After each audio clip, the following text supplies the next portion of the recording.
Boa noite, pontualmente, 8h59, 20h59, daqui a um minuto a gente começa a nossa live entrevista. Esse é o livro, Tudo ou Nada, e hoje, excepcionalmente, teremos o autor do livro como nosso entrevistado, com muita honra e muito orgulho. Vamos terminar aqui os preparativos, o pessoal já vai começar a chegar.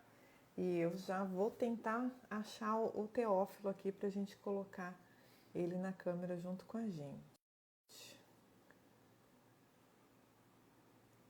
Vamos descobrir. Como é que eu boto alguém?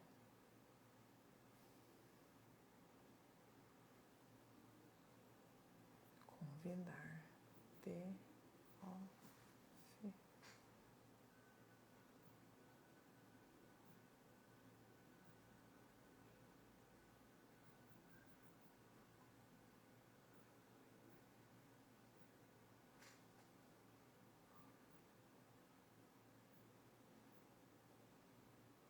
Não consigo achar ele.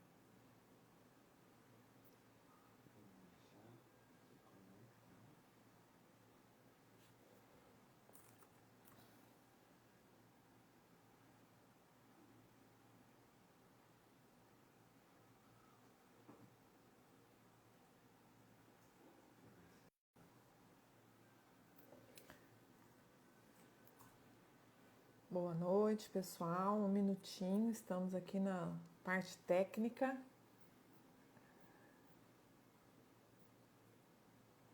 Acho que ele tem que me aceitar.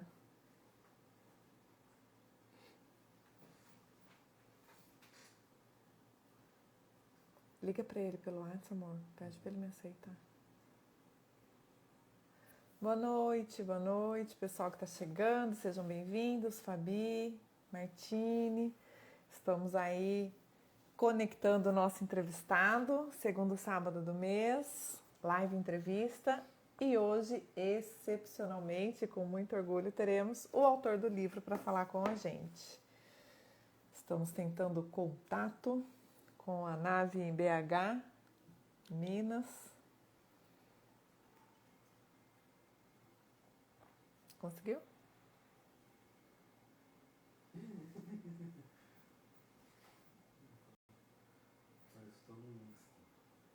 Fala para ele me aceitar.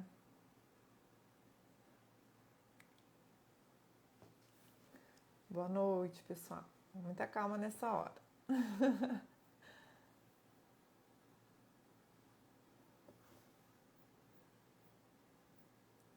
Aê, agora vai. Muito bom. Olá, Aê, agora sim, muito bom. Seja muito bem-vindo, Teófilo. Já estava aqui com a propaganda, já mostrei a capa do livro. E eu vou correr com a nossa conversa, porque uma hora vai ser pouco. Então, né, provavelmente essa live vai ter to be continued, né? Mas vamos em frente. Seja muito bem-vindo. Muitíssimo obrigada por ter aceito o convite, né? É a primeira vez que a gente tem um autor de livro sendo entrevistado na nossa live. Boa noite a todo o pessoal que está entrando aí. Acho que hoje eu não vou conseguir nominar um por um, mas sejam todos muito bem-vindos, sejam meus convidados, convidados do Teófilo. E esse projeto, rapidamente, Teófilo, a ideia é a gente incentivar a leitura, então a gente indica um livro toda semana e todo sábado a gente faz uma live comentando sobre o assunto com o objetivo de aprofundar o nosso autoconhecimento, melhorar a nossa qualidade de vida e a gente ser cada vez mais feliz, tornando-nos pessoas melhores, né? Então, a ideia original do projeto é essa. E desde junho a gente faz todo segundo sábado uma entrevista. Nem sempre é a primeira vez que a gente tem a honra aí de ter o autor do livro para ser entrevistado, mas normalmente com uma pessoa que já leu o livro, que é especialista sobre determinado assunto e assim por diante, tá? Então, isso esclarecido, vamos já começar. Acho que para iniciar, né, Teófilo, muita gente te conhece, mas às vezes a gente tem gente nova aqui também. Então, para começar, bem rápido, porque nós vamos aprofundar sobre essa pessoa falando no livro, né? Explica pra gente aí quem que é o Teófilo hoje. Data base 11 de dezembro de 2021. Fala um pouquinho aí de você, da sua né, seu mini currículo, para o pessoal saber com quem que a gente está falando. Bom, primeiramente, né, a honra é minha, né? Estou muito feliz de estar aqui hoje conversando com vocês. Para mim é uma felicidade enorme. Meu nome é Teófilo Laborne Ferreira. Eu fui atleta, né, da seleção brasileira de natação. Fui campeão pan-americano, finalista olímpico, campeão mundial, duas vezes recordista mundial no revezamento 4 por 100 livre. Tive depois da carreira no esporte, tive uma carreira, eu me formei em administração de empresas, trabalhei um tempo, né, na empresa da minha família, né, numa empresa familiar, e depois tive uma experiência como gestor esportivo no estado de Minas Gerais, né, tive alguns cargos ali, dentre eles o superintendente de esporte e competição do estado de Minas Gerais, durante 2 anos. E aí, mais tarde, fui convidado para atuar como gestor esportivo no Minas Tênis Clube, que é o clube onde eu aprendi a nadar, né, e tive toda a minha carreira. E fiquei lá durante 12 anos, né, de 2009 a 2021, fazendo um trabalho muito bacana lá, podendo dar de volta, né, tudo que eu aprendi ali com essa experiência, né, todas as habilidades que eu consegui desenvolver ali por meio do esporte. Então, de ter tido essa oportunidade de devolver um pouquinho, ali, ajudar ali novos atletas ali a se formarem, né, e serem campeões da vida, né, não apenas campeões dentro da piscina, mas principalmente campeões fora da piscina, né, um trabalho que sempre me deu muito prazer de fazer. E agora, recentemente, né, encerrei esse ciclo, né, à frente da gestão lá do Minas, e aí eu escrevi esse livro, né, Tudo ou Nada, e o que você tem a ver com isso. E de um tempo para cá, né, as palestras, né, sempre foi uma coisa que eu gostei de fazer. Comecei muito assim, improvisadamente, aos pouquinhos ali, conversando com os atletas e tal. Na beira da piscina. E aí eu fui percebendo que aquilo ali tinha um algo mais ali e as minhas atribuições até então não me permitiam aprofundar nisso, né? Então agora eu estou mais realmente focado aí nessa parte aí, né, de divulgação desse livro e justamente de fazer as palestras, né? Agora de uma forma mais estruturada e com mais energia, né? Nessa parte, assim, estou adorando, né? Fizemos Que aí um bom. evento bacana aí no dia 4 de novembro passado, foi muito legal, uma coisa bem inovadora. E é isso, assim, resumidamente é isso aí. Muito bom. Então a gente vai, né? A gente já sabe quem é você. Vocês estão vendo, né, gente? Não é qualquer um, não, tá? A gente está aqui, ó, no meio de estrelas, literalmente, né? E é muito interessante você trazer essa questão aí, Teófilo, da retribuição e da gratidão que a gente sente na sua fala, né? Em função de toda a sua história de vida. Como eu disse, a gente não vai conseguir aprofundar aqui, mas eu já indico. Boa noite, pessoal que está chegando aí, pessoal que entrou, a gente já tinha começado a falar, sejam todos bem-vindos. E quem tiver a oportunidade de adquirir, ler o livro para saber detalhes dessa história, vale a pena. Mas, começando então pelo começo, pela capa, Teófilo foi uma das perguntas que mais chegou pelo Instagram, porque quando eu faço a live entrevista, na quinta-feira eu boto caixinha de pergunta nos stories, né? E aí o que mais veio, por que o título do livro, por que tudo ou nada, o que, que tem a ver o tudo ou nada? Aí teve uma pessoa que brincou, o que, que eu tenho a ver com isso? Outra falou, eu não tenho nada a ver com isso.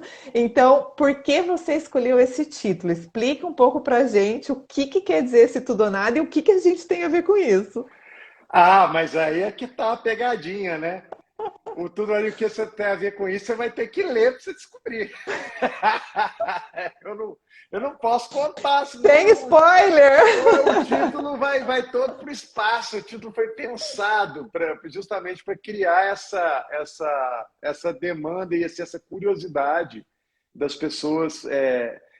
Primeiro, começar pela capa, que é uma coisa diferente, né? Você vê ali um cara, né, meio com cara de mal, assim, e dentro, né, dentro da piscina e com uma baqueta na mão, aí você fala, pô, que é isso, né? A princípio nada bate com nada. Mas quando você lê o livro, aí tudo as peças vão se encaixando e as pessoas vão entendendo exatamente o porquê daquilo ali.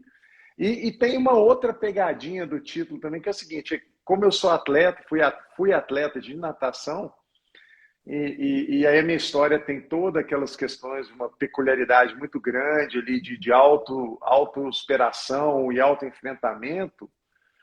É, o tudo ou nada tem essa outra questão, que é tudo ou nada de natação também. Pode ser entendido dessa forma também. Nada do Então, assim, verbo nadar, né? exatamente. Então, são várias abordagens, e aí cada um tem que ler para conseguir entender aquilo ali, aquele contexto, e como é que aquilo reflete na sua própria vida, né? Porque essa foi sempre uma preocupação que eu tive, assim, tanto no livro quanto nas palestras, de sim, poxa, cara, legal, você tem uma história de vida assim, assim, assado, mas e eu, né? O que eu tenho a ver com isso? Como é que isso vai impactar a minha vida de alguma forma, ou como é que isso pode fazer sentido para mim, que estou aqui, que não tem nada a ver com natação, não tem nada a ver com música, não tem nada a ver com nada disso. Mas aí, Muito quando você bom. lê o livro, você percebe que sempre, assim, é muito interessante, que eu sempre recebo, assim, feedbacks das pessoas que leem o livro, e todo mundo que me manda algum feedback, sabe, assim, das partes mais diferentes do livro, assim, poxa, aquela parte, comigo aconteceu assim, e aqui era assado, e a coisa meio que casa, assim, é muito legal, muito interessante.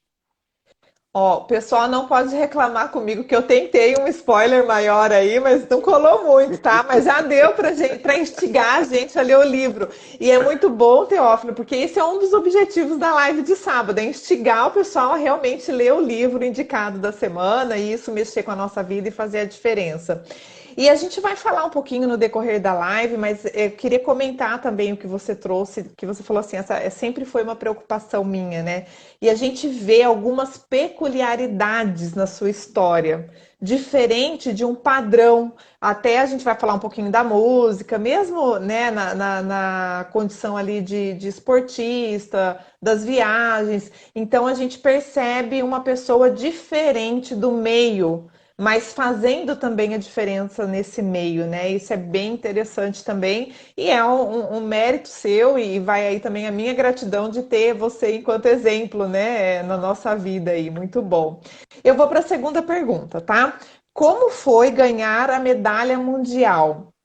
E aí eu já corrigi nas mídias sociais, né, nas minhas divulgações, que eu coloquei medalha olímpica. Ele já me puxou a orelha, Rê, não faz, não dá fake news, né?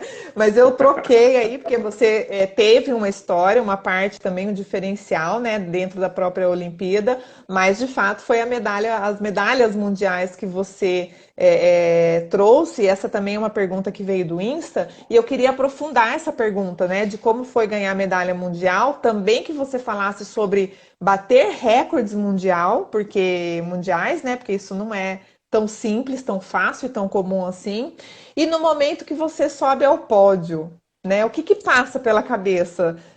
A gente vê pela televisão, a gente se emociona junto, mas como que é a cabeça do atleta, da pessoa que está ali subindo o degrau no pódio, recebendo a medalha e toda a história de vida que vem, acho que junto com esse contexto, né? Como que você pode definir esses sentimentos? Então, assim, são quase quatro perguntas em uma só. Mas a partir, né, desse resultado, que é receber a medalha, que é estar no pódio, que é ser um recordista mundial, fala um pouco pra gente o que que significa esse momento e o que está por trás dessa história, né? É. Bom, assim, eu posso falar assim com mais clareza, assim, quando a gente bateu o primeiro recorde mundial, que foi uma história muito diferente também, muito inusitada, porque foi uma tentativa isolada de recorde. Só a gente ali, nós quatro ali do Brasil, eu, o Gustavo Borges, o Xuxa, né, o Fernando Scherer e o Zé Carlos Souza Júnior, né? Foi uma ideia meio louca que eu tive, assim, a gente conseguiu implementar aquilo ali após uma competição, E a gente foi para esse tudo ou nada, né? De tentar quebrar um recorde mundial, que assim, que o Brasil não tinha nenhuma tradição em revezamento, assim, em questão de recordes mundiais, né? Já tinha uma medalha olímpica em revezamento em Moscou, mas recorde mundial não. Foi o primeiro recorde mundial em revezamento da história do Brasil, da história do natação brasileira, né? Em revezamento. E a minha emoção ali, eu fui o último a nadar, né? Que eu que bati a mão na placa e que vi que a gente bateu um recorde mundial por 3 centésimos. Então, assim, o que eu posso te contar, naquele momento que eu bati, que eu vi aquela coisa toda, o recorde mundial, o público vibrando, todo mundo vibrando, eu tive tipo uma EQM, assim, uma experiência de quase morte, assim, eu posso brincar assim, sabe? Porque foi uma emoção tão grande que eu literalmente eu vi um filmezinho passando assim da minha vida de tudo, todas as coisas que tinha passado até chegar naquele momento ali que é um ápice, né? Você parar para pensar, né, que nunca antes na história da humanidade 4 indivíduos nadaram um revezamento daqueles 100 metros, 4 por 100 livre, mais rápido do que aquilo que a gente tinha acabado de fazer ali.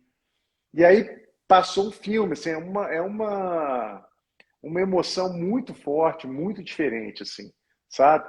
E depois, 6 meses mais tarde, no Campeonato Mundial, a gente foi lá defender esse recorde e a gente foi campeão mundial e esse recorde a gente tinha baixado por 3 centésimos, a gente baixou quase 2 segundos mais, porque estava ali na competição ali. E aí tem uma história legal também, né, dos americanos que meio que fizeram pouco caso da gente ali no balizamento e tal, e a gente entrou na piscina com aquela vontade extra, né? E a gente acabou baixando muito esse recorde mundial na prova, e que foi outra coisa também maravilhosa, assim, né? Maluca, assim, de estar ali no Mundial, ganhar o Mundial, né? Em cima ali dos Estados Unidos em segundo e a Rússia em terceiro. E, poxa, sensacional, né? Aí no Mundial com pódio, né? Hino do Brasil, bandeira do Brasil subindo. É um negócio muito, muito bacana, assim, muito fora da curva, né? E é interessante, né? Reforçando aquilo que a gente já falou sobre a sua história, que você vê esse recorde mundial e essa conquista você traz em equipe também, né? Então Sim, vem já esse seu perfil assistencial, interassistencial, de pensar no outro. Você coloca bastante isso no livro desde pequeno, né? Parece que você tem sim. essa natural da sua parte. E aí é até interessante você trazendo, né? O que era para ser ali uma pisada, né, dos americanos, aquilo serviu de motivação extra para vocês e falar, não, peraí, não é bem assim que funciona. Não. Você não sabe com quem que vocês estão mexendo? Não, é assim, a pior estratégia que você poderia fazer com a gente, no nosso caso, porque nós quatro, a gente tinha uma coesão e um espírito de equipe que, apesar, por exemplo, assim, de nadar as mesmas provas individualmente, a gente tinha esse espírito de grupo, de coesão, que meio que multiplicou o negócio. Porque até então a gente tinha lá o Gustavo Borges, que era o cara, né, que era um medalhista olímpico lá em 92, um ano antes já tinha ganhado a medalha de prata na Olimpíada, né, cara, um dos melhores nadadores do mundo, tinha batido o recorde mundial dos 100 metros livre individual, né, naquela competição que a gente quebrou o recorde do revezamento depois. Então já era né, já tinha aquela estrela, mas dali para você falar que um revezamento do Brasil pudesse bater um recorde mundial é uma distância muito grande.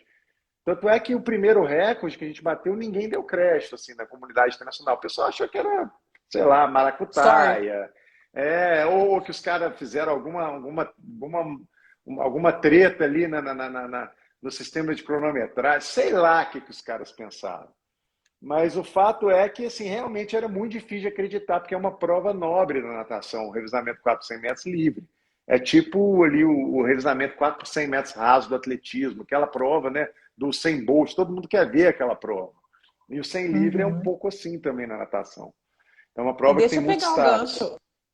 Deixa eu pegar o gancho na tua resposta. Fala um pouquinho mais, Teófilo, sobre essa questão da competição individual, onde em tese vocês são rivais ali, e de estar, ou rivais, ou né, tá um desafiando o outro, e a hora que vocês entram para nadar junto na piscina, tem uma conexão que teoricamente não é provável, não é possível para uma rivalidade no individual. Como é que é esse antagonismo, esse paradoxo dessa relação entre vocês, principalmente nesse momento, né? Pois é, isso é uma coisa muito interessante e que até depois teve muita dificuldade na natação brasileira, né, nas gerações que vieram depois, de manter isso, porque eu percebia que não tinha, eles não conseguiam transpor para o revezamento essa coesão. Ficava ainda uma certa, sei lá, uma rusga, uma competitividade, não sei dizer bem o que, mas fato é que a coisa não casava igual acontecia nessa nossa geração. Eu, por exemplo, posso falar pela minha experiência que sendo muito interessante. Assim, no revezamento eu fazia coisas que eu não conseguia fazer na minha prova individual. Talvez porque assim, eu tinha tanto um senso de responsabilidade tão grande assim, e uma admiração tão grande pelos meus companheiros, né, pelo Gustavo e pelo Scherer, que eram as duas estrelas, né, maiores ali da natação do Brasil, e que eu meio que colocava assim, cara, eu não posso decepcionar esses caras, entendeu? Então eu tenho que dar, sei lá, 150% para me posicionar ali e entregar uma coisa bacana. A ponto de, ali 2 anos depois, que a gente estava nadando o Mundial de Longa em Roma, a gente conquistar uma medalha de bronze inédita para o Brasil também, em mundiais de piscina de 50 metros. E foi interessante porque a gente ficou em terceiro e em quarto ficou a Alemanha, que era a grande cotada para estar no pódio ali, Alemanha e Suécia. E os caras, né, porque você faz ali uma previsão, né? Esse cara tem tanto aqui no revezamento, talvez melhore um pouquinho, vai dar tanto. E aí você entra na prova ali já mais com a prova, mais ou menos com a prova mapeada, sabendo o que você vai conseguir ali. E a gente estava totalmente fora das previsões, né? Porque, por exemplo, eu nessa época eu fazia 51 segundos de 100 livre, e quando eu caí ali naquele mundial de longa ali, na raia 4, né, com o melhor tempo das eliminatórias, cara, me deu uma loucura. Eu baixei 2 segundos do meu tempo. E aí os caras Olha, faziam a conta, falavam, aí depois, até eles comentando com o Gustavo, depois, né, os caras são amigos e tal. Falei, cara, mas como assim, né, cara? E aquele cara maluco lá. Aí ele até brincou, o Teófilo é a arma secreta do revisamento. Que o Teófilo tentando, na hora que ele vê que o pau tá quebrando ali na piscina, sai igual um maluco, o cara faz os negócios fora da curva, entendeu? Mas muito por causa dessa questão, assim, primeiro ali de estar representando o país, a responsabilidade, mas muito mais ali pela conexão e admiração com os companheiros de mesmo. equipe que eu tinha, entendeu? Muito legal. Eu vou antecipar daí uma frase, né? A gente está aqui com o roteirinho, vou mexer aqui, tá? Você não Fica briga à comigo vontade. depois, hein? Vale lembrar que o Fernando Scherer, o famoso Xuxa, ele fez o prefácio, né? Fez uma introdução aqui no seu livro. E aí eu vou trazer uma frase dele que eu acho que tem muito a ver com o que você acabou de falar. Compreender a importância dos pequenos atos, da simplicidade da vida e da importância de se buscar realizar os nossos sonhos sempre em harmonia e em paz. O que você tem para falar sobre isso? Isso é a chave, né? É a chave. Assim, eu fiquei tão feliz assim porque a gente tem essa relação boa até hoje, essa conexão, os amigos, né, do esporte são os amigos que eu tenho assim muito forte assim até hoje. Especialmente o Xuxa, o Fernando Scherer, ele buscou um caminho dele ali mais para a parte de autoconhecimento, meditação, que é um pouco parecido também com esse caminho que eu estou trilhando agora. Então, o prefácio dele, eu acho que casou muito assim, com a proposta do livro, né? Essa proposta de transformação, de busca, né? De conhecimento, de autoconhecimento, de entender a vida sobre um conceito mais amplo, né? Mais aberto, né? E não só esse pedaço, mas assim, quando ele fala lá que a gente agora está nadando em outras águas, né? E é isso, porque é muito, muito bacana, assim, muito interessante como é que as coisas vão acontecendo, né? E a gente afasta e depois se encontra lá na frente e a coisa segue um rumo assim parecido que parece que a gente nunca deixou de estar junto, assim, muito louco isso. Interessante que você falando sobre isso me faz lembrar uma conversa que eu tive hoje à tarde com uma pessoa, que a gente estava falando sobre essas relações de amizade, né? E aí a pessoa me falou assim: não, amigo é aquele vínculo, amizade é aquele vínculo que independe de tempo e espaço. A hora que você se encontra é. Se fica um dia, uma semana, 10 anos sem se ver e a hora que se encontra é a mesma coisa, tá aí o vínculo de amizade. Você está trazendo isso, reforçando exatamente Sim. essa conversa que a gente teve. Muito legal, né? Muito importante a gente falar sobre esses vínculos que são as nossas relações que nos ajudam nesses momentos de superação, de transformação e principalmente do autoconhecimento para nos fazer pessoas melhores, né, em função do próprio convívio. Você falou um pouquinho, e eu vou passar para a terceira pergunta então, que é essa condição do tempo. Acho que nunca antes na história da humanidade a gente parou para pensar no tempo como a gente parou esses últimos 2 anos de pandemia, né? Não sei lá na gripe espanhola, que foi o que foi comparado com esse momento que a gente passou, crítico, mas você falando assim, não, eu bati o recorde, que eu baixei 2 segundos, não sei quanto milésimos e tal, dá outra perspectiva de tempo para nós, né? A gente está aqui assim. E no livro você traz muito isso, o próprio Edivaldo fala bastante disso tecnicamente, explicando essa condição de que eu até coloquei na postagem de terça-feira lá no feed uma das fotos onde você parece que chegou lá, foi para conseguir ir para a Olimpíadas com uma diferença de 2 centésimos, milésimos, alguma coisa assim que eu não sei interpretar o que, que é esse tempo, né? Fala um pouquinho pra gente de como que é esse olhar diferenciado do tempo e como que você pode, que dicas que você pode dar para ajudar a gente a ampliar essa condição de valorizar o nosso tempo, a nossa vida e qual é a melhor forma de gastar esse tempo, né? Porque às vezes a gente perde tempo, desperdiça energia, fica tentando ali né, ajustar uma condição que depois a gente descobre que é perda de tempo mesmo. E então, para a gente reperspectivar ou ressignificar esse contexto, né, da diferença que 2 centésimos ou milésimos de segundo faz na vida, no seu caso, de um nadador, mas o quanto que isso pode impactar a nossa vida em qualquer momento, em qualquer contexto. O que você falou faz muito sentido, Renato, porque, olha só, eu, eu quebrei essa bolha, tudo assim, começou a realmente a. Eu comecei a entender a condição que eu tinha de fazer coisas diferentes ali quando eu fui para essa Olimpíada. E a história, como eu fui para a Olimpíada, também é muito interessante, né? A história com a minha mãe, muito, muito legal, né? Que eu não queria nadar a prova e tal, e ela insistiu, acabei nadando.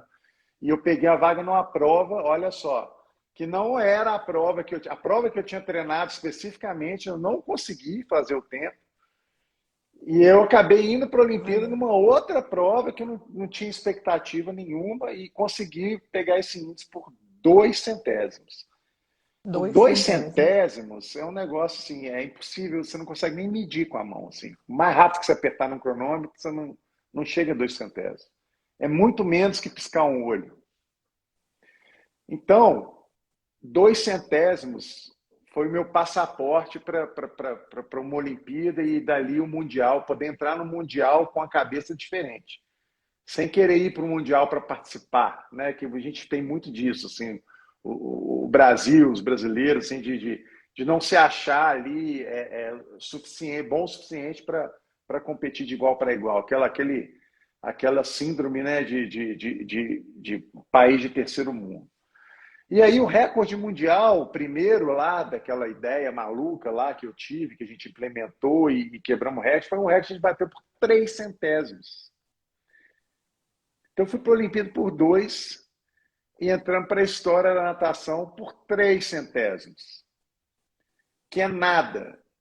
Então, isso é uma coisa maravilhosa que o esporte me ensinou. A alta performance no esporte, o foco, a disciplina. Olha, eu nunca fui um atleta talentoso, assim, aquele moleque caía na água, e você vai lá olhar, você fala assim, poxa, esse cara vai nadar pra caramba, esse cara vai ser campeão. Eu não era esse cara. Eu era muito ruim no começo. Eu não gostava de nadar, eu ia nadar no obrigado. Minha mãe me obrigava a nadar. Eu ia chorando, eu detestava nadar.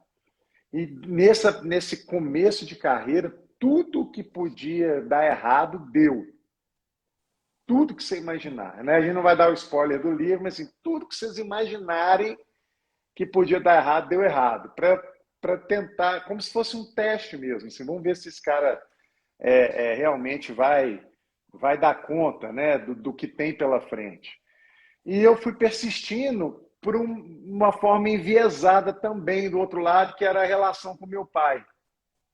Né? Porque eu tinha minha mãe ali que carregava água na peneira para mim, me dava o suporte logístico, psicológico, acolhimento, e o meu pai que me desafiava o tempo inteiro, né? Era mais distante, mais fechadão, o perfil dele.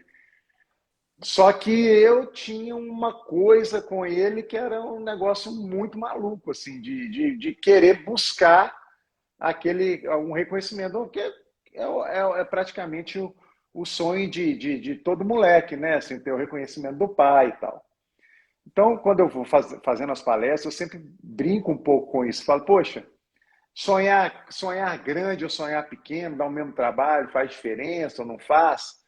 E eu falo assim, para mim, sonhar grande e sonhar pequeno não quer dizer nada. Você tem que entender qual é o sonho. E esse sonho tem que ser real. Porque eu nunca sonhei ser recordista mundial. Nunca. O meu sonho era buscar o reconhecimento do meu pai. Para conseguir isso, eu tive que bater o recorde mundial. Então não existe sonho pequeno, sonho mais ou menos. Existe sonho real. O problema é que às vezes as pessoas estão sonhando, estão achando que estão sonhando com a coisa certa e não é aquilo. Então, se eu pudesse falar alguma coisa, eu falo, gente, vamos investir tempo, que é precioso. Invista seu tempo em descobrir qual é o seu sonho. O que é que você veio fazer nesse planetinha aqui? Ninguém está aqui para comer sobremesa, nem para passar férias. Isso nós já sabemos. Tem muita gente de Muito férias, tem bom. muita gente comendo sobremesa. Mas a gente já sabe que isso aí mais cedo ou mais tarde nós vamos ter que acertar as contas, né? E tal. Enfim, cada um tem seu tempo, tá tudo certo. Mas o quanto antes nós pudermos despertar para entender que a gente está aqui por algum motivo e qual é esse motivo, e você entrar na direção dessa coisa aí que você vai descobrir com você mesmo, poxa, é bacana demais. E é o que eu estou meio que vivendo agora. Então, que eu peguei todo esse aprendizado, tudo isso que o esporte me proporcionou, né? Enquanto gestor esportivo, eu sempre falei isso para os atletas, para os treinadores, para toda a equipe multidisciplinar, interdisciplinar que trabalhava comigo. O esporte, ele é um meio, ele não é o fim. Não adianta o cara querer ir nadar achando que vai virar um Michael Phelps, vai ficar milionário, vai resolver a vida. Não é isso. Isso pode acontecer, não tem problema nenhum. Mas não é isso. A razão não é essa. O esporte é O muito mais do propósito é que isso. diferente. O esporte é muito mais do que isso. Então, o esporte me ensinou, me mostrou através ali de muita transpiração que eu posso ser o que eu quiser com o que eu aprendi pelo esporte ali, com a determinação, com a resiliência, com o foco. Eu posso ser o que eu quiser. Disciplina. Isso não tem preço. E aí, trazendo para essa ideia que você trouxe, assim, e daí? O que eu faço com isso? Poxa, você pega isso agora, né? Isso que eu aprendi na minha vida esportiva. E aí eu começo a aplicar isso na minha vida pós-esporte, em prol desse objetivo de vida que eu tenho, que eu já quer, que não é uma receita de bolo, né? Não vai cair nessa, você veio para fazer isso. Você vai ali tateando, você vai seguindo ali sua intuição, você vai e as coisas vão começando, você vai sentindo que a coisa vai acontecendo e tal. Então agora eu tô nessa assim, poxa, tudo que eu aprendi para quebrar um recorde mundial, dois recordes mundiais, o que eu posso fazer, até onde eu posso chegar aplicando tudo isso que eu aprendi para minha autoevolução, né? Enquanto ser humano, né? Enquanto consciência. Até onde Muito eu posso bom. chegar, né? Você falou um pouquinho, Teófilo, eu acho que nem dá para a gente dar tanto spoiler, porque é muita história que está aqui dentro desse livro, que é a sua vida, né? Mas não tem como fazer uma entrevista com você sem falar da Dona Inês. Né? Em vários momentos você traz no livro, você explica. Você já começou falando um pouquinho. Também é difícil ver você hoje e imaginar que você não gostava de nadar, que você era obrigado a ir nadar e tal. Fala um pouquinho dessa história pra gente, né? Como é que funcionou a Dona Inês nesses momentos críticos da sua vida, as intervenções que ela precisou fazer, como é que ela te convencia a fazer o que você não queria?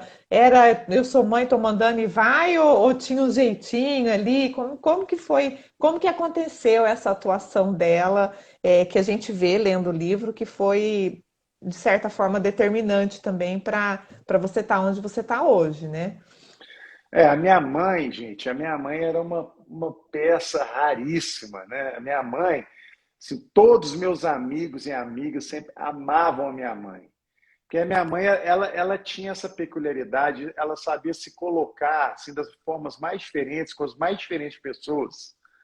E ela tinha essa autenticidade. Minha mãe falava palavrão, mas sempre de uma forma engraçada, sabe? Sempre agregando. E era meio desbocada, engraçada, o povo morria de rir dela. Então ela atuava assim conforme vinha a demanda. Então, assim, em determinados momentos, igual no começo da minha carreira, que eu não gostava de nadar, eu não ia nadar e tal, tal, tal, e que ela era dura mesmo. E ela, você vai nadar sim, ponto final. E eu ia chorando, mas ia, entendeu? Ia nadar. Mas em vários momentos, principalmente nas questões com meu pai, né, que eu ficava muito bravo mesmo, muito revoltado com a forma como as coisas iam acontecendo. Meu pai, tudo que eu fazia, ele desdenhava, assim, e meio que falava que não valia nada. E que depois, quando você lê o livro, você entende isso também, que é um outro spoiler. Também não vou dar o spoiler. Mas, enfim, nessas horas, a minha mãe conversava muito comigo, sabe? Porque se não tivesse a figura da minha mãe, talvez não, né? Acho que praticamente, a gente não pode falar com certeza, é difícil dar certeza das coisas, mas muito provavelmente eu teria desistido. Eu teria enveredado por outro caminho e que, poxa, talvez não ia ser legal para mim. Então ela tinha essa força presencial e essa forma, e ela me falava as coisas e assim, eu não sei como, não sei porquê, mas eu acreditava naquilo que ela estava falando e ia, por mais absurdo que pudesse parecer. Por exemplo, quando eu estava tentando ir para o brasileiro, que ia acontecer tudo errado comigo, tudo dava errado, na hora H o negócio dava errado.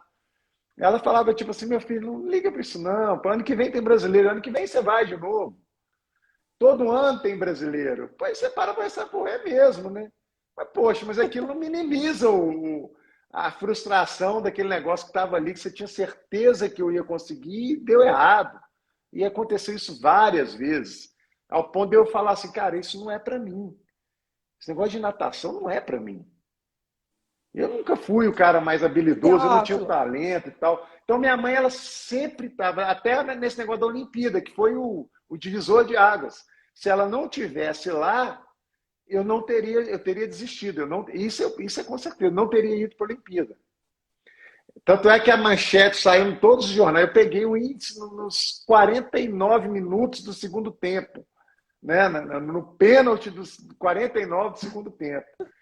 E aí, quando deu nos jornais, saiu em todos os jornais isso, e as manchetes dos jornais era isso: a bronca da mãe leva atleta à Olimpíada. Tem lá no livro o print do jornal e tudo. Então, assim, é fundamental, né? E depois também, da minha carreira de atleta, na minha vida, como toda, minha mãe sempre foi uma pessoa fundamental, assim, fora da curva, que sempre me incentivou muito em qualquer área ali que eu tivesse trilhando, sabe? Eu vou fazer uma pergunta que me veio agora, eu não sei se você vai saber responder, mas você sabe da onde a dona Maria Inês tirou essa história da natação? Por que que ela pôs na cabeça dela que você, o filho dela, ia nadar e pronto, acabou, e era para ir? Da onde que vem isso? A primeira, assim, que a natação realmente é um esporte maravilhoso para criança, até por segurança, aprender a nadar, né? Independente de qualquer coisa. Só que em 1980, eu tinha 7 anos. E o meu primo de primeiro grau ganhou a medalha olímpica em Moscou, na Olimpíada de Moscou, no revezamento 4x200 livre. Então, eu acho que dali aquele negócio foi aquele bafafá em casa, aquela coisa toda. E eu acho que ela pensou, poxa, vou colocar todo mundo para nadar e tal. Já tinha essa coisa na família lá do meu primo, né, o Max Mattioli. E aí ela colocou a gente para nadar, eu e meu irmão. A gente ia nadar. Meu irmão também nunca gostou muito. Meu irmão até parou e eu acabei seguindo, até devido àqueles problemas que eu tive de saúde, na perna também. Só lá na frente que a natação começou a fazer mais sentido para mim. Então, essa gratidão com a minha mãe é muito grande, né? Porque imagina, se ela tivesse me deixado existir, eu teria perdido muitas oportunidades, né? E nunca saberia, assim, até onde eu poderia chegar, né? De todas essas coisas que aconteceram depois, todas essas conquistas, né? Tudo aquilo ali teria se perdido, né? Sim, seria outra história, né? É. E agora, falando em outra história, fala um pouco pra gente o que que essa história com a música tem a ver com você, né? Já falando um pouquinho do livro, você conta aí a questão da sua banda, mas isso foi lá na sua adolescência, já acabou? Ou a gente escuta dizer que está apenas começando? Você já falou, né, no início da live aí do show que você fez, da apresentação que você fez, se quiser comentar um pouquinho também, não sei se você vai começar a itinerar com essa ideia, né? Como que tá aí? A gente até vai falar um pouquinho dos seus projetos futuros mais para frente, mas conta um pouco dessa sua história com a música. O que que isso tem a ver? Isso ajudou, não ajudou? Como é que um esportista, um nadador, um recordista mundial, um campeão mundial tinha uma banda para tocar à noite né, de música? Parece que meio que não Não faz sentido. casa. Como é que foi É. isso na sua vida? Então, uma coisa que me ajudou a entender essa minha relação com a música foi justamente escrever o livro. Depois que eu escrevi, eu sempre tive uma relação com a música, até se você analisar, mais forte com a música do que com o próprio esporte. Porque a música eu sempre gostei, desde pequenininho.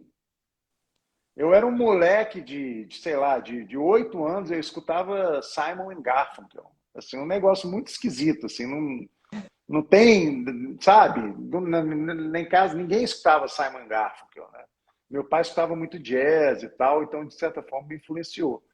E minha mãe tocava violão muito bem, mas depois casou, também parou, nunca mais mexeu. Então eu nunca tive essa experiência com minha mãe desde enquanto gente ali viva. Minha mãe já tinha abandonado esse barco. Assim, eu fiquei só com a coisa do meu pai, de escutar muita música e tal, mas era uma coisa minha desde sempre, desde pequeno, essa relação com a música muito forte. E depois que eu escrevi o livro, que eu percebi que a questão da música era muito maior e muito mais importante do que eu imaginava. Porque é aí que eu fui vendo, e aí essa palestra, né, que é muito inovadora, que eu desenvolvi, que eu estou fazendo agora, ela é como se fosse a reprodução dessa descoberta que eu tive.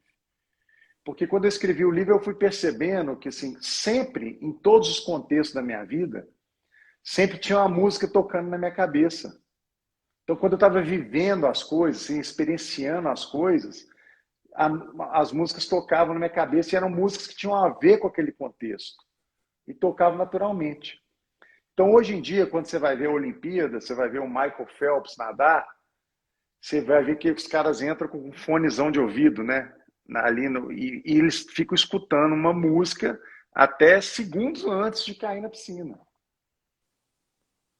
E aí que quando eu escrevi o livro, que eu falei, caramba, eu já fazia isso lá na década de 80, só que eu não precisava do fone. A música tocava na minha cabeça, Dentro da sua cabeça. sem precisar do fone. E aí, quando você lê o livro, a impressão que você tem é que você está conversando comigo ali, né? Você está lendo o livro, é como se for, é um livro, ele é leve, assim, você vai. E aí esse evento, ele é tipo uma potencialização da experiência do livro. É como se a gente fizesse ali uma experiência 20D, né? Que eu trago reproduzir através do show ali. Então é uma palestra, mas é um show, é um teatro, é tudo isso e nada disso ao mesmo tempo, é tudo misturado. Então, na verdade, eu não sei nem como é que chama isso. Então a gente está tentando bolar um nome para isso, porque realmente é um negócio muito diferente. Então eu estou contando uma história, aí começa a tocar uma música, aí eu vou e canto, e é sempre um clássico do rock, tem a ver com as músicas que tocavam na minha cabeça de verdade. Né? Então a ideia do Rap Mundial, eu vou lá e canto Dream On do Aerosmith, né? Que é uma música que fala disso, né? De transformar o seu sonho em realidade e tal. Então tudo isso é muito impactante. Então ficou uma experiência assim é como se fosse, sei lá, cara, um parapsicodrama assim, coletivo, de todo mundo conecta com aquilo e vai e traz aquela experiência. É como se eu voltasse naqueles momentos todos ali, sabe? Fica coisa muito. Tem um bloco de partida, né, de natação no meio do palco. Eu subo no bloco, como se eu tivesse nadar o negócio, entendeu? E aí eu passo essa emoção, essa experiência, as pessoas se conectam com aquilo e de alguma forma aquilo faz sentido com alguma passagem da própria vida dela. E aí a coisa fecha e faz sentido. E a música, ela potencializa, porque depois, assim, uma palestra assim, muito bacana, muito legal, fica na sua cabeça ali 3, 4 dias, depois ela vai apagando. E nesse formato, as pessoas, toda vez que a pessoa escutar aquela música, ela vai lembrar Vai daquele lembrar. contexto e do que a gente estava falando ali. E aquilo vai retroalimentando positivamente. Então, a ideia é essa, sabe? Assim, de impactar as pessoas mesmo, assim, positivamente, para justamente dar essa chacoalhada, igual você falou da questão da pandemia, da relação com o tempo, do que a gente pode fazer com o nosso tempo, né? De verdade, assim. A pandemia foi super complicada para todo mundo, para mim também, mas eu, assim, olhando hoje, eu acho que eu aproveitei super bem esse tempo, porque foi durante esse tempo da pandemia, né? A minha mãe faleceu, né? Dessomou nesse período, em junho de 2020, no auge do problema. Não teve nada a ver com a Covid, mas é um processo já dela. E foi nesse tempo que a gente colocou o livro para funcionar, reescrever o livro todo nesse período. Esses insights de fazer essa palestra nesse formato inovador, todos aconteceram dentro da pandemia. Que foi uma hora que a gente tinha, né, aquele tempo para parar e pensar nas coisas. E quem tivesse predisposto, né, ia ter esses insights e essas inspirações, né? E mais uma vez você vem com uma lição de vida, né? Que é aquela condição aí de a gente aproveitar, o tirar, ver a oportunidade em todo o contexto, por mais crítico que ele seja, né? Por pior que ele seja, que foi um momento muito difícil mundialmente falando. Teófilo, eu vou fazer um parêntese aqui, porque tem muita gente agradecendo, dando boa noite, falando do show, o pessoal aí que foi assistir, doutor Rafael, a Clarice. Eu quero agradecer a presença de vocês, sintam-se acolhidos na nossa live, né, dentro do nosso projeto. Tem muita gente aí que vai passando rapidinho aqui no chat, não dá para falar de todo mundo, mas uma boa noite a todos aí. Tem com certeza pessoas convidadas suas, né, que vieram através do seu Insta, e é muito bom, muito gratificante ter aí o pessoal com a gente. Se alguém quiser fazer alguma pergunta pelo chat, fiquem à vontade, tá? A gente tem aqui um roteirinho, mas a live é para vocês, né? Então, se alguém quiser saber alguma coisa, vocês falam aí no chat que a gente atravessa todo mundo aqui para poder atender a curiosidade de vocês.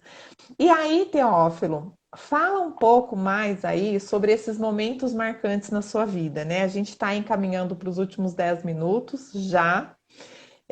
Fala mais de você, né? Como que foi essa questão aí do pai de família, do filho revoltado, bravo, desafiador, né? Você falou um pouquinho aí da sua relação com o seu pai, dessa carreira de nadador, desse sucesso, desse resultado de alguém que, né, em tese não gostava do que estava fazendo e óbvio, penso eu, que você passou a se apaixonar e amar o que você fazia, senão não seria possível chegar onde você chegou e ser esse exemplo que você é, não só para o esporte, mas, né, para o mundo, para as pessoas, enquanto, como bem você disse, enquanto ser humano.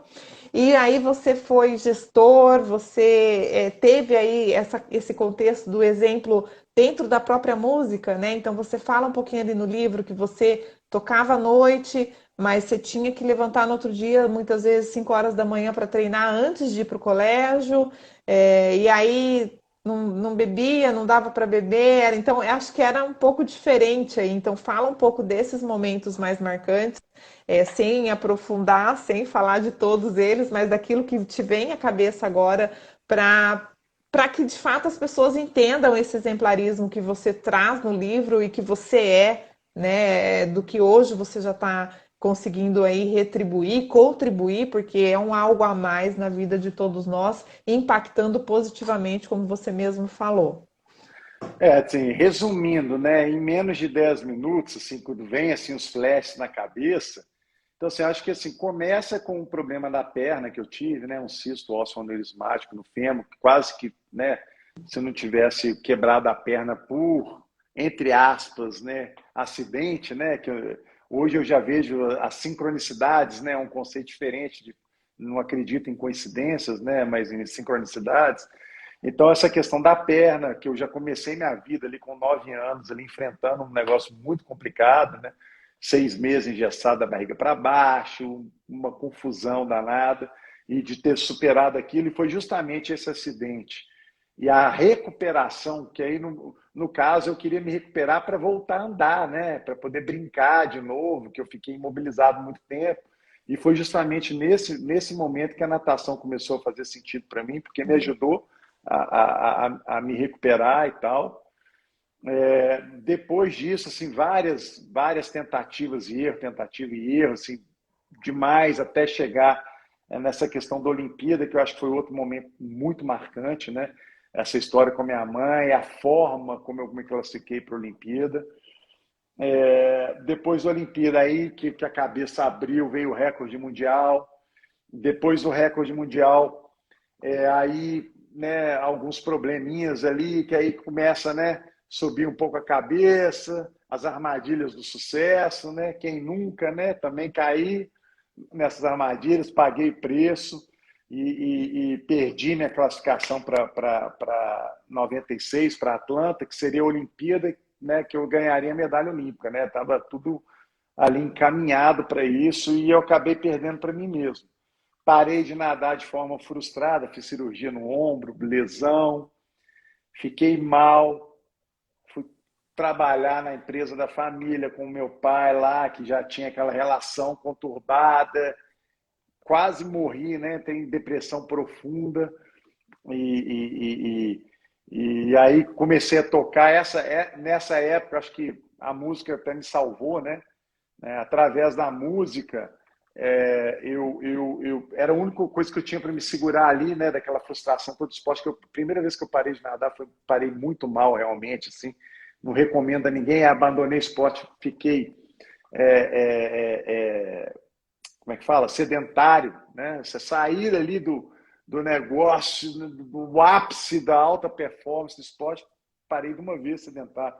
Meu metabolismo enlouqueceu, fiquei obeso, quase pesando 140 quilos, uma coisa muito difícil para mim, né? Um período muito difícil, mas que teve esse além da música e por meio da música, né? Eu conheci minha esposa, né? Aí me casei e tal. Então, assim, a coisa é muito intensa, né? Muitas coisas assim, diferentes. Depois, mesmo assim, depois aí voltei a nadar para sair dessa questão da depressão. Eu tracei uma meta impossível para mim, né? Obeso, tomando remédio, todos aqueles remédios, né? Como é que chama? O Rivotril, os Prozac da vida. Tomei aquele negócio todo. E para sair daquilo, eu voltei a nadar, né? Depois de 2004, 6 anos sedentário, pesando 140 quilos. No ano seguinte, eu disputei a seletiva olímpica e não fui à Olimpíada por 20 centésimos. Então, eu quase fui para a Olimpíada dentro do contexto desse, treinando 1 ano e meio, saindo não do zero, né? Do -50. Então, assim, eu considero esse desafio assim, tão importante, tão grande quanto o próprio recorde mundial. E foi ali que eu fiz as pazes com a natação e consegui fechar o meu ciclo dentro da piscina de cabeça erguida, né? E aí, mesmo assim, ainda tive muita dificuldade, né, para me reinserir, de entender o que eu ia fazer dali para frente, né, fora da natação. Não conseguia me achar. E foi, sabe, foi uma luta. Até que surgiu essa oportunidade ali como gestor esportivo, e depois, quando eu tive essa oportunidade lá no clube, que eu sempre nadei minha vida toda, e ali eu consegui ir migrando ali, né, a coisa do atleta para realmente para o gestor, de ter uma cabeça mais aberta, de aprender a lidar, né, com a coletividade agora numa posição diferente, né? Porque eu sempre fui um líder como atleta, mas ali um líder ali de uma equipe de trabalho, de uma coisa maior, é muito desafiador, né? E aí eu fui ali, muito ali na tentativa e erro também, tomando muita cacetada também, mas fui aprendendo aquilo ali até chegar nesse momento, né? De hoje, assim, que já tem né, a questão ali da liderança interempática, né? De todos esses conceitos novos que eu fui buscando e fui aprendendo através dessa busca por autoconhecimento, para chegar aqui hoje e estar com esse livro, né, dessa forma, e esse novo modelo de palestra, vamos falar assim, né, que justamente é uma coisa para inspirar as pessoas a se reinventarem também e checar ali se a gente está indo no rumo mais adequado mesmo ou não, né? Aí você perguntou uma coisa também da música, assim, quando eu nadava, eu não tocava na noite, né? É realmente incompatível. Eu só. Vocês estão me ouvindo bem? Parece que deu um probleminha aqui no áudio aqui. Tá me ouvindo Muito bem? bom. Sim, é que cortou aqui um pouquinho para mim, mas o Marcelo disse que É. não parou, não, que tá tudo certo. É E, muito e- bom. E de novo, você trazendo aí, você é exemplo vivo de que é possível, né, Teófilo? Então, assim, às vezes a gente vê durante várias lives os livros que a gente indica, autores diferentes, tanto os brasileiros quanto os internacionais, eles trazem essa questão de que tudo é possível, né? Então, quando a gente realmente quer o pessoal parar de reclamar, hoje há um extremismo de tudo, muito mimimi, como o pessoal fala, é muito reclamação e pouca ação. Então, você trazendo esse seu exemplo de vida, você explicita isso pra gente, né? De que é e- possível, e- quando você quer, você vai lá e faz, sai do fundo do poço e pronto, acabou. Fala. e o interessante, Renato, que aí entra a questão do meu pai, nós falamos da questão da minha mãe, como é que tanto o meu pai quanto a minha mãe, o casamento ali das duas formas de agir, dos dois, que me impulsionou e que me ajudou muito. Porque isso que você falou, uma coisa que eu acho que é muito latente hoje, a gente vê, que é a questão da autovitimização, né? Que as pessoas se sintam estão com um nível de tolerância muito baixo assim para perdas e para frustração, né? E esse fato, a forma como meu pai lidou com a situação, atuou ali comigo, me desafiando e tal, e meio que fazendo pouco caso das minhas coisas, aquilo me ajudou a liquidar minha autovitimização. Porque foi essa vontade de querer superar e mostrar para ele que eu seria capaz de ganhar alguma coisa que ele achasse boa, né? Porque eu era campeão mineiro, ele falava, mineiro não vale nada, brasileiro não vale nada, nada valia nada. Até o dia que eu fui campeão mundial e recordista mundial, né? Aí não tinha mais o que Muito falar. bom. E mesmo assim, aí tem a história, que aí eu também não vou dar spoiler, mas o pessoal vê lá no livro da história de como é que Maravilha. foi quando eu cheguei do Mundial, campeão mundial, recurso mundial, que eu queria ir para casa para ver o que ele ia falar. E não tinha gente falando mais nada, né? Então, assim, essa história é muito interessante, porque é uma motivação meio invertida, e era o que ele tinha condição de fazer, né? E eu consegui entender isso depois. Então, assim, os nossos pais, eles fazem o que eles podem, né? Então, assim, eu queria ter um pai diferente, um pai amoroso, mas não era o pai que eu precisava, o pai que eu precisava era esse, mesmo, estava tudo certo, certinho, né? Então, a gente tem o Isso aí. pai que a gente precisa, não é o pai que a gente gostaria de ter. E a gente nasce na família que a gente tem que nascer. Ninguém cai de paraquedas na família por acaso, não, né?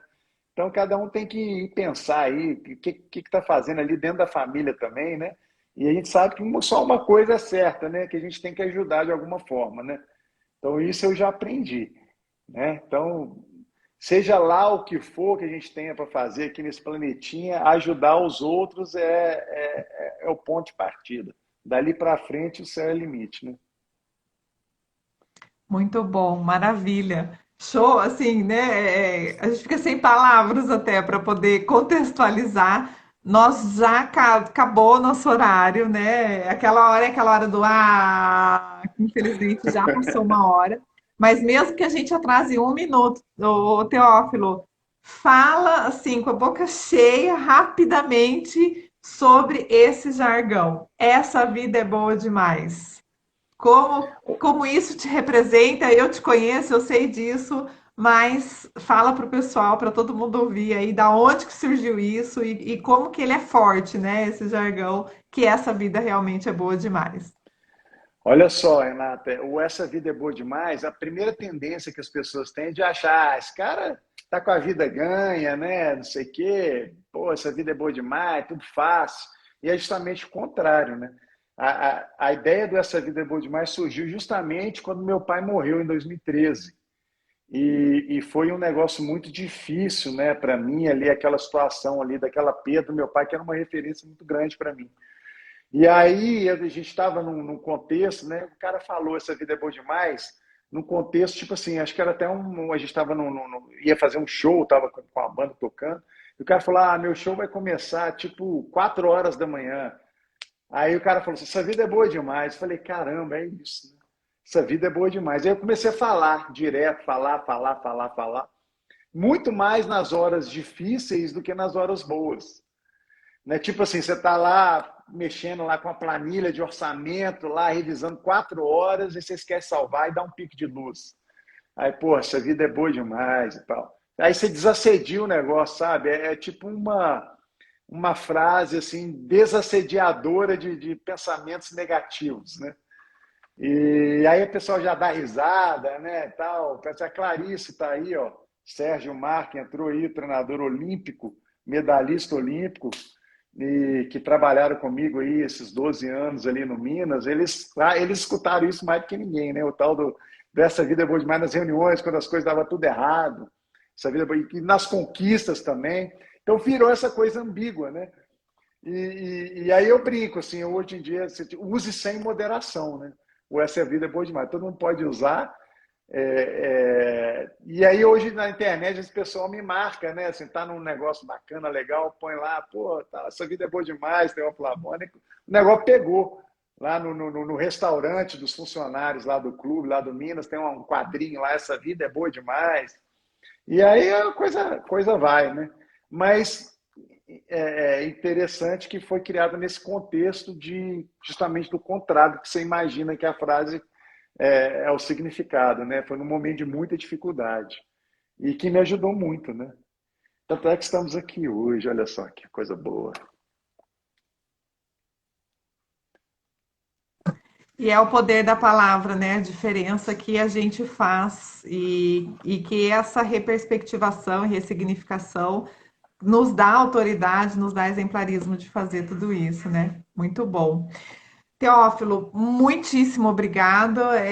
Você vai entrar aí no meu livro de credores, né? Não tenho como te agradecer por esse momento, por essa hora maravilhosa. Se você quiser dar um último recado para o pessoal, nós já estamos aí 3 minutos atrasados, vamos encerrar a live com, assim, inundando os sentimentos gratulatórios a todos que estão assistindo, participaram conosco e os que irão acessar que fica essa live vai ficar gravada aí nos vídeos no IGTV do Insta, tá?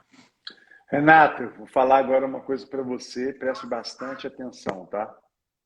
Essa vida é boa demais. Ponto. Muito obrigado pela oportunidade de estar aqui com você hoje. Se quiser fazer o volume 2, 3, 4, aí a gente está à disposição.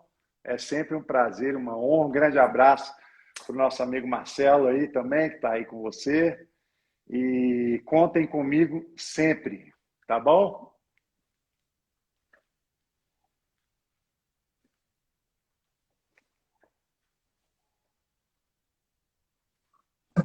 Obrigada, Teófilo, eu que te agradeço aí. Seguimos juntos e certamente estaremos aí bolando alguma coisinha para o ano que vem. A gente está aqui, né, no Insta junto de novo, tá bom? Beijo grande, um beijo enorme a todos que estão conosco até agora. Uma excelente semana, bom domingo e a gente se encontra sábado que vem, a última live do ano, tá bom? Beijo, obrigada, até mais. Tchau.